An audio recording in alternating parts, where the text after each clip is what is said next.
political atmosphere at the time of the end points to a centralised political system or global government or authoritarian control over nations, including the persecution of those who resist. We are not there yet, but things are in place.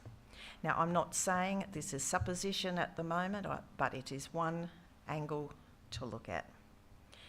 So that we know before Jesus returns, political conditions will include widespread conflict and war, governmental instability and confusion, rising lawlessness and loss of justice, and finally, the emergence of a deceptive, powerful world organisation. And we know that when that comes into play, we're just about at the end. So currently, the global political landscape exhibits signs of instability, conflict, and the rise of authoritarianism. Jesus warned of this, of a societal upheaval before his return. So let's examine current events through this lens. Political scientist Dr. Lawrence Britt recently wrote an article about fascism. You might ask, what does fascism have to do with the introduction of a Sunday law? Well, fascism attempts to subvert legality in the name of the law. Donald Trump's past and ongoing attempts to use the law to subvert the law should not be taken lightly. The same goes for his escape from any legal repercussions for his actions during the failed coup on the 6th of January 2021. Believe it or not, these attempts to escape the law can lead to the fall of democracy and lead to an authoritarianism. In fascism, the discretionary power of the dictator prevails over the rule of law. And we know that for a Sunday law to be enacted, the Constitution of the United States will have to change. So according to Dr. Britt, the 14 identifying characteristics of fascism, I get that all wrong, are, first, a powerful and continuing nationalism. Fascist regimes tend to make constant use of patriotic mottos, slogans, symbols, songs, and other paraphernalia. Flags are seen everywhere, as are symbols on clothing and in public display. I have a red cap, but I'm afraid to wear it now. Did you see that poor man during the election, a man in his 80s? He was hit by a young 17-year-old for wearing a MAGA cap. Now, you know, God gives us freedom of choice. We have to let people have freedom of choice. We shouldn't, one side's as bad as the other, but we can't, we can't do that sort of thing.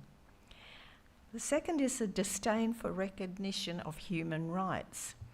Because of fear of enemies and the need for security, the people in fascist regimes are persuaded that human rights can be ignored in certain cases because of need. The people tend to look the other way or even approve of torture, summary executions, assassinations, long incarcerations of prisoners, etc. At the moment, we're seeing the case of the citizen of the United States who's been mistakenly incarcerated in the Venezuelan jail. And he's not, despite judges' rulings, he's not able to be returned home. I mean, this is just ridiculous. Anyway, and there's also a threat now that United States-born people may have their citizenship revoked. As I say, early days, but I'm just looking. Third is the identification of enemies or scapegoats as a unifying cause. People are rallied into a unifying patriotic frenzy over the need to eliminate a perceived common threat or foe. Racial, ethnic or religious minorities, liberals, communists, socialists, terrorists, etc. Well, we've certainly seen that with undocumented migrants. And we have to be very careful, I think, we as a people, even as Australians, we have to be very careful not to hate, not to put people in categories, because we're individuals. God made us as individuals. Fourth is the supremacy of the military. Even when there are widespread domestic problems, the military is given a disproportionate amount of government funding and the domestic agenda is neglected. Soldiers and military service are glamorised. Hasn't reached that stage. Trump has stated he would deploy the military on US soil to fight the enemy within, which he described as radical left lunatics, and including some Democratic politicians.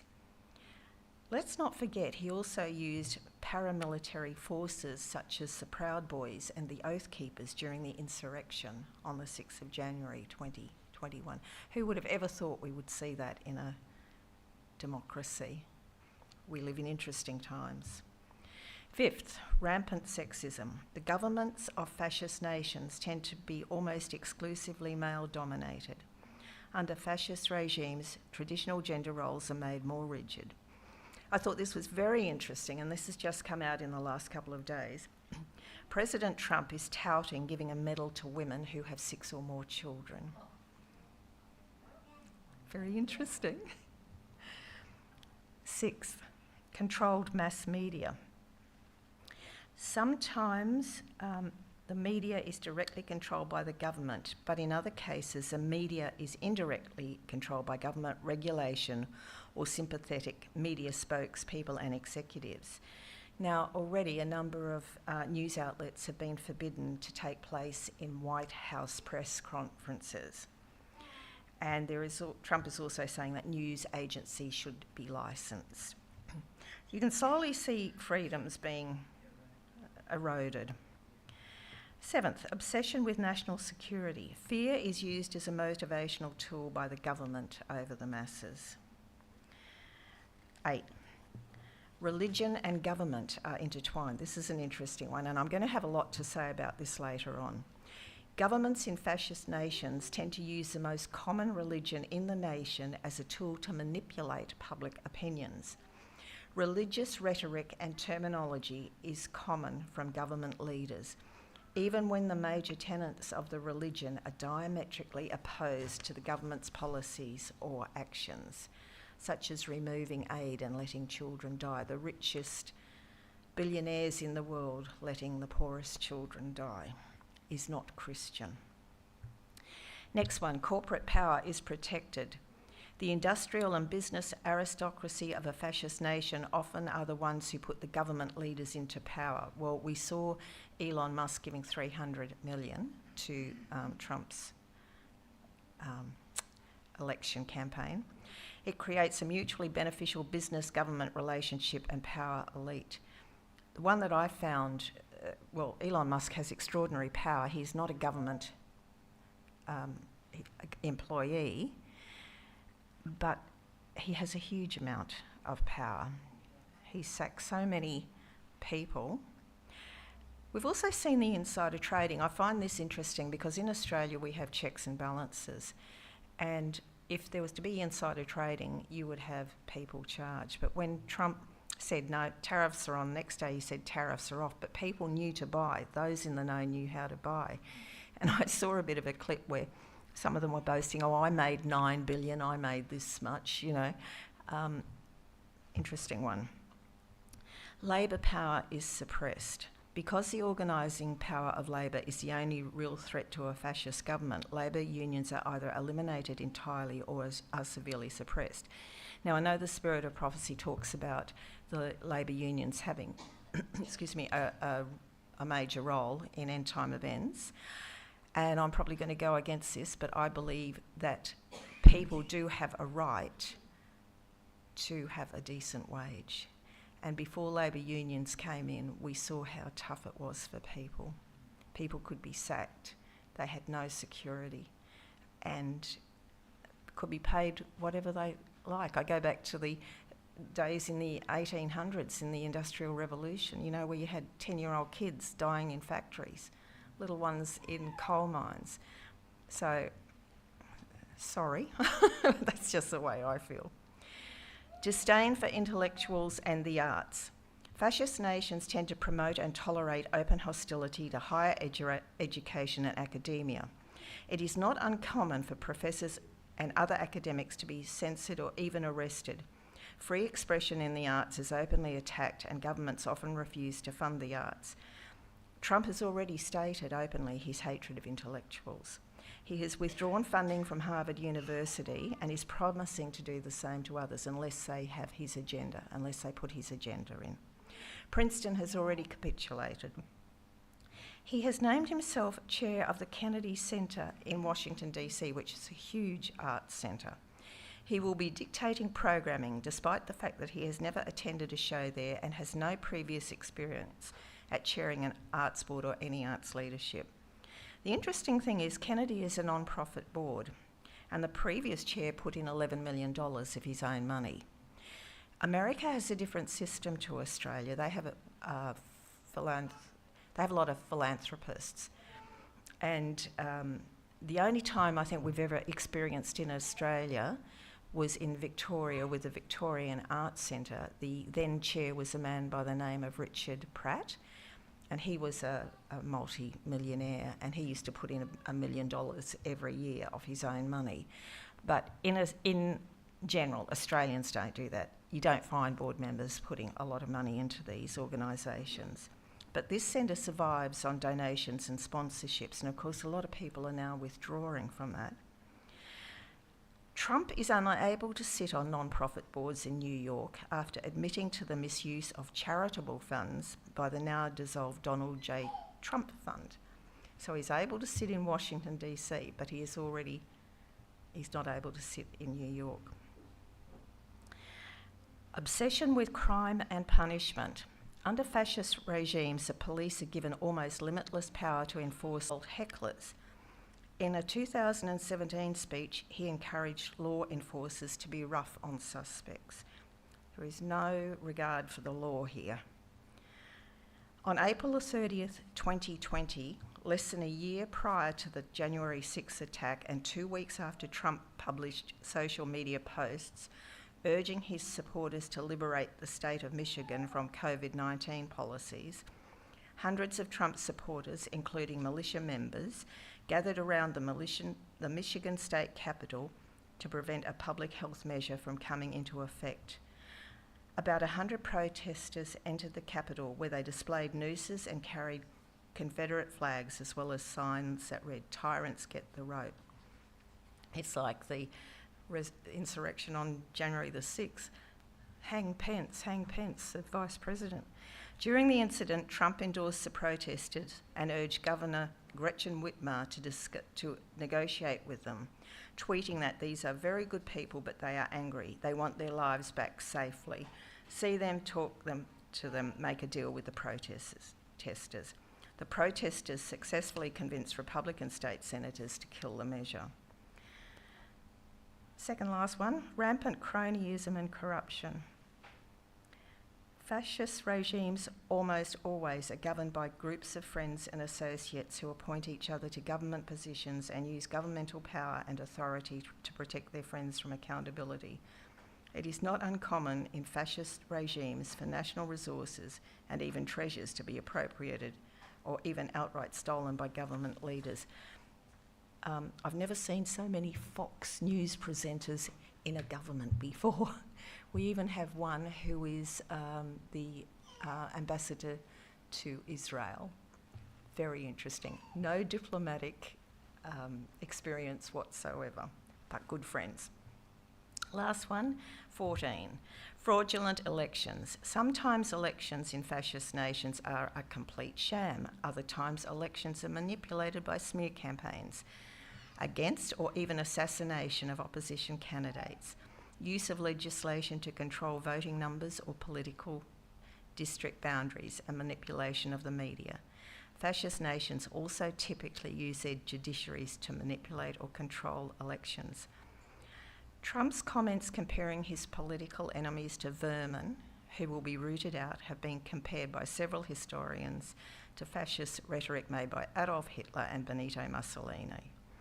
During a rally in 2023, Trump stated, In honour of our great veterans on Veterans Day, we pledge to you that we will root out the communists, Marxists, fascists, and the radical left thugs that live like vermin within the confines of our country, that lie and steal and cheat on elections, and will do anything possible. They'll do anything, whether legally or illegally, to destroy America and to destroy the American dream. It's very interesting that Elon Musk sacked a lot of veterans from the government because they weren't pulling their weight, he said. We have men who have PTSD and who have served their country, and they are thrown on the rubbish tip. This is a very interesting quote made by someone called Sinclair Lewis in 1935. He wrote a book called It Can't Happen Here. And he said, when fascism comes to America, it will be wrapped in a flag and carrying a cross. It's based on a story where it describes the rise of Buzz Windrip, a demagogue who was elected President of the United States after fomenting fear and promising drastic economic and social reforms while promoting a return to patriotism and traditional values.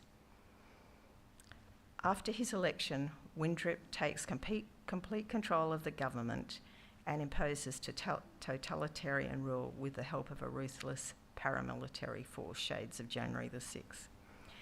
In the book, it says a majority of Americans approve of these dictatorial measures, seeing them as painful but necessary steps to restore American power. That's what's happening now, because depending on the states that you look at, it varies. 35 to 75% of people approve what Trump is doing for the long-term gain.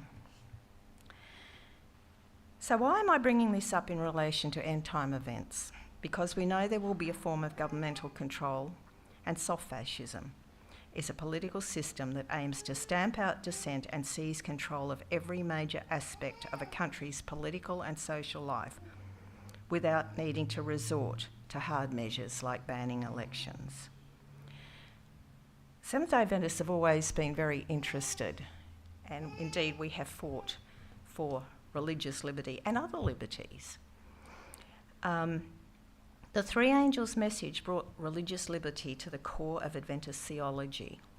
J.N. Andrews was a pioneer in that he showed the connection between Revelation 14 and liberty of conscience. He interpreted the second angel's message as a cry against the unification of church and state, a union that corrupted the Protestant churches. Exceeding the zeal of papists, Protestants united with the kingdom of this world, which united them with Babylon. The fall of Babylon, the city depicted in biblical prophecy, was precisely due to the unification of religious and civil powers. So despite our anti-papal position, Adventists are more concerned about Protestants' betrayal of the principles of religious freedom than about the political influence of Catholic citizens. Interesting that we've just had an American Pope appointed, some are saying, well, they're not going to get on with Trump. He's not going to get on with Trump because he follows the Pope Francis's dislike of what the current administration is doing with deporting immigrants and also refusing aid to poor countries. So most democracies have three branches of government: legislative, which creates laws, the executive, which implements laws, and the judicial, which ensures laws adhere to the Constitution and enforces those laws. So the distribution of power across those multiple branches prevents anyone from weaknesses that can be exploited by a powerful executive. He's reshaping the Justice Department in the image of his own personal legal team and seeking to discredit or even judges who rule, to discredit or even ignore judges who rule against him. Trump calls himself the country's chief law enforcement officer, signalling his broader view that the Justice Department answers to him. "He who saves his country does not violate any law," Trump tweeted in February. Much of the strategy that is being undertaken today was laid out in the pre-election Project 2025 playbook, developed by the Conservative Heritage Foundation and authored by current administration members. 50% of it has already been implemented. I see I'm running out of time, so I'm going to move on. There's enough here for 3 sermons. So, Trump is bending independent prosecution to his political will. He said he would take out retribution on those who opposed him, and that is exactly what he's doing. The Chief Justice said impeachment is not how you register disagreement with decisions, because Trump is actually threatening to impeach judges. Okay, we'll move on from the judiciary. I have no idea that this would take so long. Okay, so let's look at some of the outcomes that the executive orders have had. Global economic strain. Economic instability is exacerbating political tensions. Debt crisis. The Vatican's push for global debt relief faces setbacks due to US aid cuts and economic slowdowns, affecting developing nations' ability to recover. Geoeconomic confrontation. The World Economic Forum highlights rising risks of sanctions, tariffs, and investment screening, contributing to global economic uncertainty. These economic challenges, do they contribute to the distress of nations? What is the distress of nations? Do you think it perhaps is something to do with this? I don't know. But the increase in lawlessness implies a breakdown in governance, justice, and social order. Political corruption and civil unrest form part of this picture. America is a country founded on civil and religious liberty. Just listen to what the spirit of prophecy said here. In India, China, Russia, and the cities of America, thousands of men and women are dying of starvation. The moneyed men, because they have the power, they purchase at low rates all they can obtain and then sell at greatly increased prices. This means starvation to the poorer classes and will result in civil war. The American food supply is one of the most abundant and diverse on earth, but this robust system is not without its challenges. Even in the world's largest economy, consumers are now encountering empty shelves in grocery departments. And it says here, just ask anyone who tried to buy Trader Joe's eggs recently. We knew the price of eggs was an election. So there's many factors that can lead to shortages of one food item or another. One of them, believe it or not, is because the immigrants are gone, farm workers are harder to find. That's what we find in Australia, don't we? During COVID, we didn't have any immigrant workers. And changes in US trade policy could also impact the food supply. Was written prior to his being put into office, but his tariffs have increased prices everywhere. 70% of shoppers in America are concerned with rising grocery prices at the grocery store. Do we find the same here? Yes? Yes. With potential shortages ahead, food prices are expected to continue to rise. The latest prediction from the Institute of Grocery Distribution expects food price inflation will increase by 5% this year and contributing to an overall 40% increase in just 5 years. And I don't think wages have increased to that. Now, I promised that I'd talk about how religion and government are intertwined with a fascist government. And I'm talking about our own dear Ben Carson. So since 2016, this talented neurosurgeon has affirmed a very strange combination of values: the right to bear arms. He argues that if the Jews in 1940 had been armed, they would have not been rounded up. The second one, that Islam is incompatible with the United States Constitution. Well, it's not, because so far there's freedom of religion. Calling Africans who were kidnapped and transported as slaves, calling them immigrants. I'm just wondering if there's a push there to remove people. Anyway, the United States government is carried, supported and advised by evangelical churches. The White House now has a faith office led by televangelist Paula White. When Ben Carson, during his mandate as Secretary of Housing and Urban Development in Trump's first team, prayed at the start of the cabinet session, claiming that though church and state are separate, it doesn't mean that they cannot work together to promote godly principles. No, it means exactly that. For the government to take on the task of promoting godly principles, it would first have to determine what is godly and what is not. It would have to elevate one version of faith over others and never be neutral on matters of theology. The God Bless the USA Bible, also known as the Trump Bible, is an anthology or compilation of texts in the realm of American civil religion and Trumpism, containing an edition of the King James Version of the Christian Bible. The creation and sale of this version of the Bible has drawn criticism from various quarters due to its incorporation of documents specific to a single country and assertions that it is an effort to profit from a text of religious significance. The Trump Bible was noted to be missing Amendments 11 to 27 of the Constitution, and they have to do with birthright citizenship, because he's saying that you don't have to, he can remove citizenship if someone's born in the United States, on the role of religion in public life, and this is to do with education, specifically in Oklahoma. The man in charge, his name is Walters, Ryan Walters, and others like him believe the Supreme Court got it wrong in the past. They point out that the First Amendment, and we know this is the one that has to change to have a Sunday law, says nothing about a wall of separation.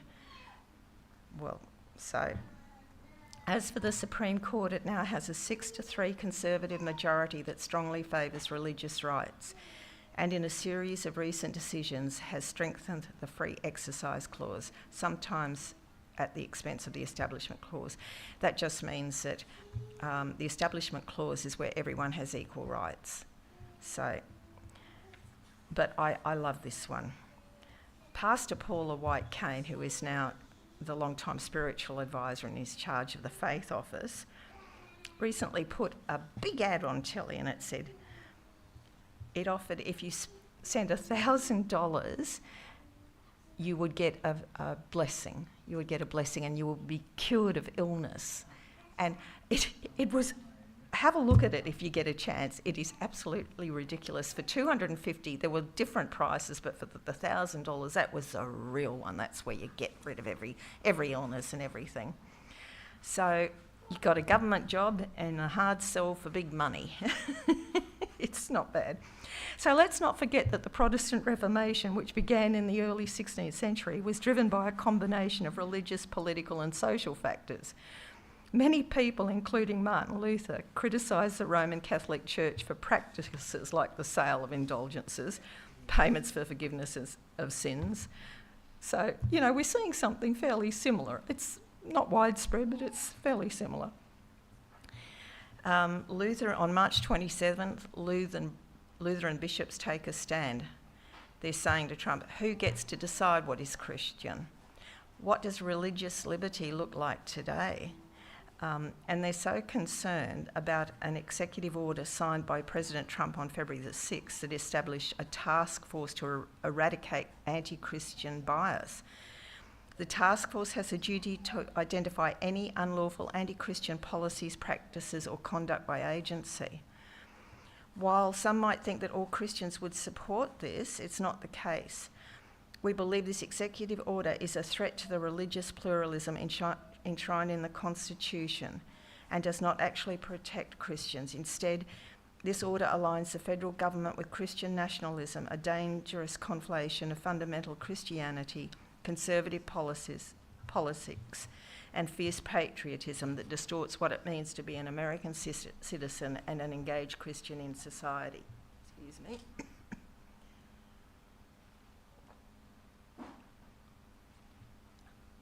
With this executive order, the federal government has given itself the authority to define what might be considered anti-Christian and therefore to define what is Christian.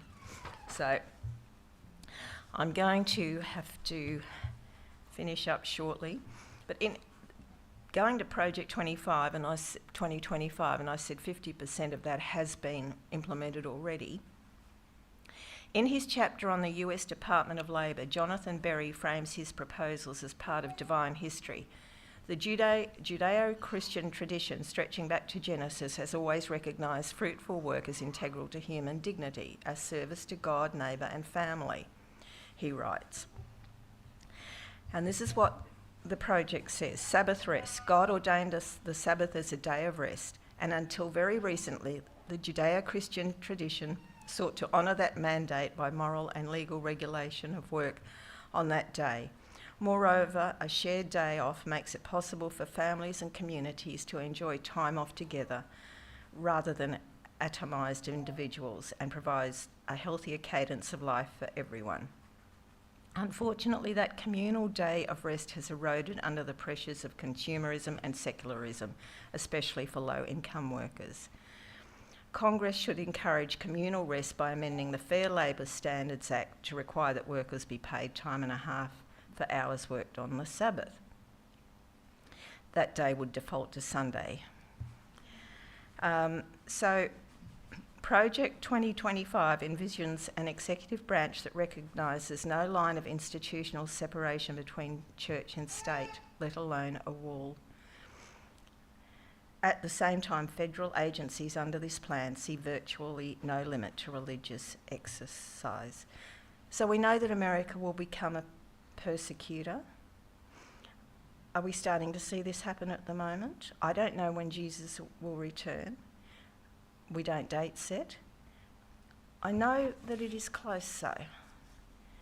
And there's a couple of reasons why I know it's close. We believe that America is the last superpower, and we're starting to see that topple. So if America's the last superpower, we know that it's close. We're told to watch. I know we have a bit of burnout when it comes to Jesus' return because we've heard it for so long, but we need to wake up. You know, we sort of like, it's the boy who cried wolf, if I keep saying it, no one's going to believe it. And we have, you know, I understand that. I'd like to just conclude, and I had a lot here about the week of time, but I'll just conclude with what the Spirit of Prophecy says. Biblical history shows there was the Spirit of Prophecy mentions the great week of time. Time as distinguished from eternity may be defined as that part of duration which is measured by the Bible. From the earliest date in the book of Genesis to the resurrection of the unjust at the end of the millennium, the period of about 7,000 years is measured off. Before the commencement of this great week of time, duration without beginning fills the past, and at the expiration of this period, unending duration opens before the people of God. Eternity is that word which embraces duration without beginning and without end, and that being whose existence comprehends eternity is he who only hath immortality, the King, eternal, immortal, invisible, the God only wise. Biblical history shows there was about 2,000 years from Adam to Abraham, 2,000 years from Abraham to Christ, and then 2,000 years from Christ to our day. In Luke 10, the Good Samaritan prophetic parable, he gave the innkeeper 2 pence, which is enough for 2 days. And he said he's coming back and he'll look after the man who was beaten. So they're just some of the reasons why I believe we do not have long to go. So have a think about it, and if you want to look it up, J.N. Andrews, look up The Wheel of Time. There, he's done 7 articles and he's explained each of those timelines very, very succinctly and very well. Okay, thank you everyone, and we shall have our final hymn. Let Every Lamp Be Burning Right. How can I forget that one? 595.